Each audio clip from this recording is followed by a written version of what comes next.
Hello everyone. So today I am going to explain here about the cerebrum anatomy, gross anatomy.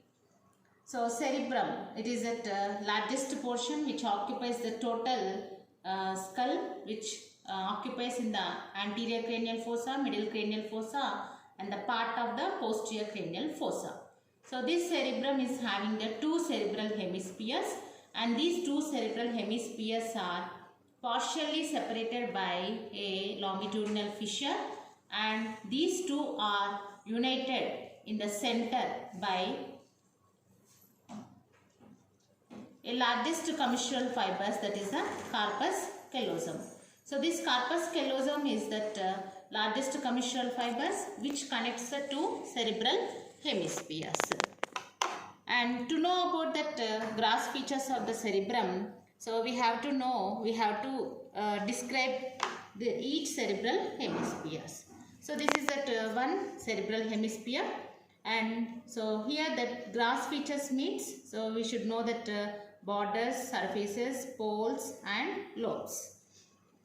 So this is that one cerebral hemisphere. So if you see that cerebral hemisphere, so we'll have that poles. This is that anterior pole, and this is that posterior pole, and this is a temporal pole, and we'll have that three borders. So this is that supramedial border, and this is the inferolateral border, and this is the inferomedial border.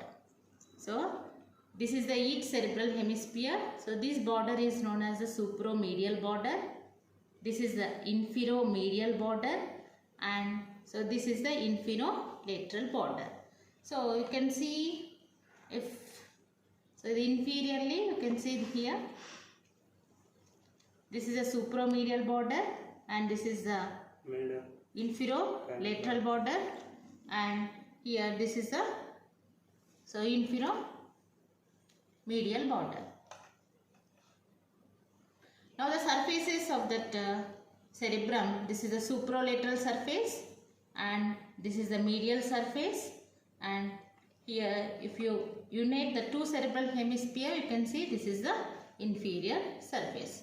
So this inferior surface is divided into, this is that orbital part up to the lateral sulcus, and below it is the tentorial part. And this cerebral hemisphere will have that number of folds. So these elevations and these depressions. So these elevations are known as the gyri, and these depressions are known as the sulci. So like that there are some prominent fissures or sulci are present. So out of that is one is the central sulcus, and one more is the lateral sulcus. So the lateral sulcus or sulcus of Sylvius also called. So this you can see this prominently at the lateral view. This is the lateral sulcus, and central sulcus also known as the sulcus of Rolando. So as it is named, it is not located in the center. So this is 1 centimeter behind the frontal and occipital pole. So if you see the center point in between frontal and occipital pole, so 1 centimeter behind that center point is that location of central sulcus. Usually this central sulcus starts at the supramedial border and extends on the supralateral surface, comes down and reaches up to the lateral sulcus. So this is the central sulcus. Anterior to this central sulcus is the frontal lobe. Posterior to central sulcus, here it is the parietal lobe. And so the posteriorly it is the posterior lobe, and laterally, so this is the temporal lobe. So this sulci and gyri is that presence of this gyri increases the surface of the cerebrum. We'll have this sulci gyri in each surface. So it is very important to know about the sulci and gyri on each surface. So if you see that central sulcus, it anterior to this it is the frontal lobe. So the frontal lobe will have that one more sulcus. So this is the pre-central sulcus. And central sulcus, precentral sulcus will have this elevation known as precentral gyri. And remaining portion of frontal lobe is divided into superior frontal sulcus and inferior frontal sulcus into superior frontal gyri, middle frontal gyri and inferior frontal gyri. Then, so posterior to this central sulcus is the parietal lobe. Here, this is the posterior central sulcus. This is the posterior central gyri. And the remaining portion here it is superior parietal lobe and inferior parietal lobe.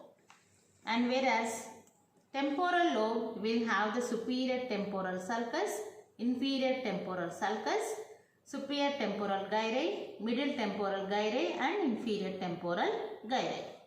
Whereas in the occipital will have this lunate sulcus and here interoccipital sulcus. So these are some important sulci gyri present on the cerebral hemispheres. So if you see, you can observe that medial surface. So medial surface, you can see this is the thin layer known as the arachnoid matter. The medial surface of the cerebrum is identified by the presence of corpus callosum. So you can see the corpus callosum, it is at commissural fibers, largest commissural fibers, and this is having the parts of genu, body and splenium. And here this corpus callosum lies in the callosal sulcus. And each cerebral hemisphere is having the lateral ventricle. This is a lateral ventricle. So on the both sides, so there are two lateral ventricles. So this is one lateral and this is second lateral ventricles. So each cerebral hemisphere is having that outer grey matter, inner white matter. Again in the inner white matter we will have that grey matter, that is a nucleus, that is known as the basal ganglia. So these are the sulci gyri on the supralateral surface, and there are the parts, cross features of the cerebrum. Thank you.